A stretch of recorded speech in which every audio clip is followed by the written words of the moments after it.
Concept of science में आपका स्वागत है। बच्चों, आज की जो वीडियो का हमारा टॉपिक है गॉस की प्रमेय से कूलाम का नियम निकालना, detection of coulombs law from Gauss theorem. ठीक है बच्चों, इसको जानने से पहले बच्चों, इससे पहले भी मैंने आपको ये बता दिया है, बिल्कुल उसी का उदाहरण हम आपको यहाँ पर लेना है। मान लीजिए कोई गोला है, ये कोई गोला है, इस गोले का केंद्र O है और इस पे प्लस कोई Q चार्ज है। इससे R दूरी पे कोई सरफेस हमने लेना है। ये सरफेस हमने ds लिया है। ठीक है बच्चों, ये सरफेस लिया है।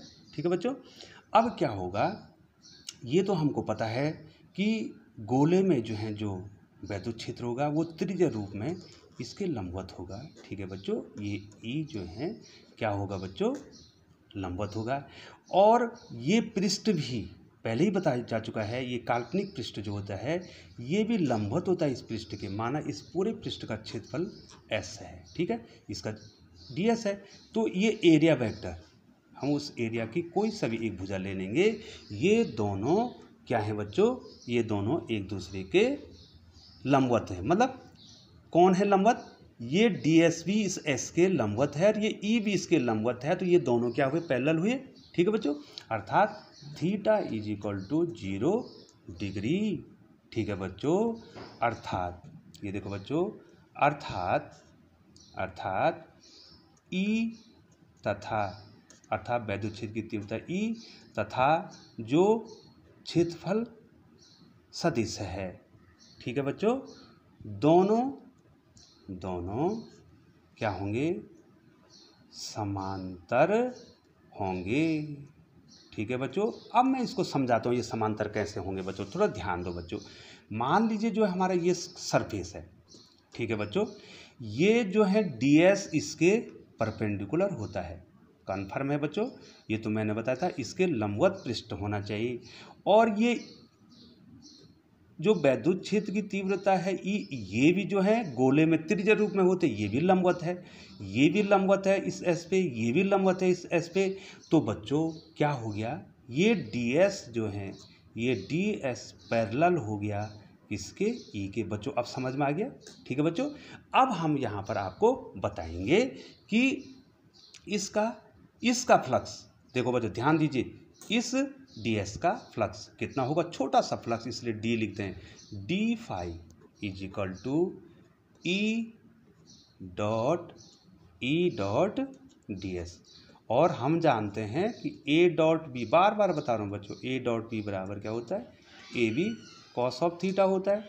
तो E डॉट ds कितना हो जाएगा बच्चों, E ds cos of 0 degree, और कॉस 0 डिग्री में 1 होता है, तो ये कितना हो जाएगा बच्चों, E ds। ठीक है बच्चों, E ds हो जाएगा। और यहाँ पर बच्चों अगर पूरा फ्लक्स निकालना चाहिए, अर्थात इसको अलग अलग टुकड़ों में बांट कर टोटल का निकाल देंगे, तो ये फाई हो जाएगा। और टोटल का निकालने के लिए बच्चों हमको इसका सरफेस इंटीग्रल लेना पड़ेगा इस बंद पृष्ठ का।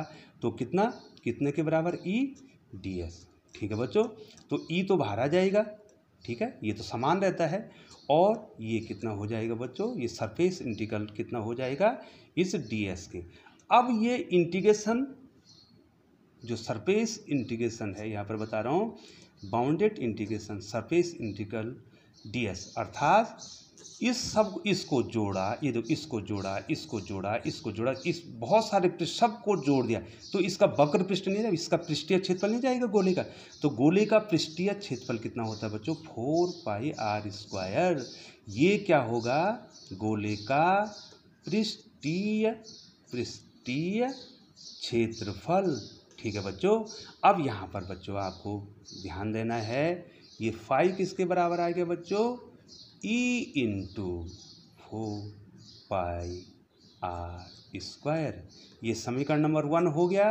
और गॉस की प्रमेय से ही हमें निकालना है, गॉस की प्रमेय से हम ये भी जानते हैं बच्चों, गॉस की प्रमेय से जो टोटल फ्लक्स होता है वो 1/ε0 के गुना होता है कुल आवेश मैंने Q मान लिया।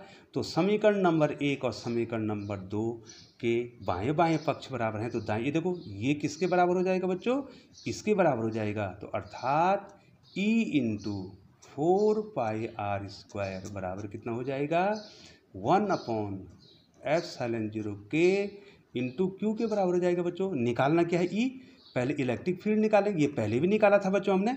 तो कितना हो जाएगा बच्चों, 1/, ये देखो 4π यहाँ रख दूंगा मैं, ये देखो 4π के साथ ε0 K रख दूंगा और Q के साथ क्या रख दूंगा, r² रख दूंगा।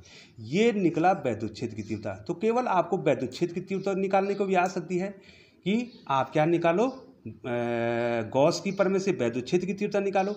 अब कूलाम का फोर्स निकालने के लिए बच्चों हमने कहा था कि अगर हम यहाँ पर क्या रख दें, कोई परीक्षण आवेश रख दें, तो परीक्षण आवेश रखेंगे इसके क्षेत्र में, तो कितना बल लगेगा बच्चों, F बराबर क्या होता है, EQ0। ठीक है बच्चों।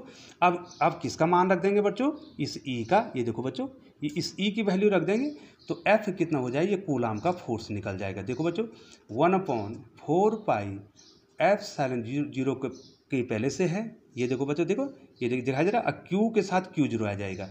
तो आगे ना 2 4 Q0 अर्थात Q1 Q2 बटे r²। तो हमने क्या कर दिया बच्चों, प्रूफ, हमने यहाँ पर ये प्रूफ कर दिया, गॉस की प्रमेय से हमने क्या प्रूफ कर दिया बेटा, कूलाम के नियम को सिद्ध कर दिया। बहुत बहुत धन्यवाद बच्चों। बहुत ही इंपॉर्टेंट है ये कि गॉस की प्रमेय से आपको क्या निकालना है, कूलाम का नियम निकालना है। और या तो बच्चों ये पूछा जाता है कि गॉस की प्रमेय से जो है वैद्युत क्षेत्र की तीव्रता निकालो। ठीक है बच्चों, तो वैद्युत क्षेत्र की तीव्रता ये निकाल दी है। ठीक है बच्चों, और ये हमने F क्या निकाल दिया, ये कूलाम का बल है। बहुत बहुत धन्यवाद बच्चों।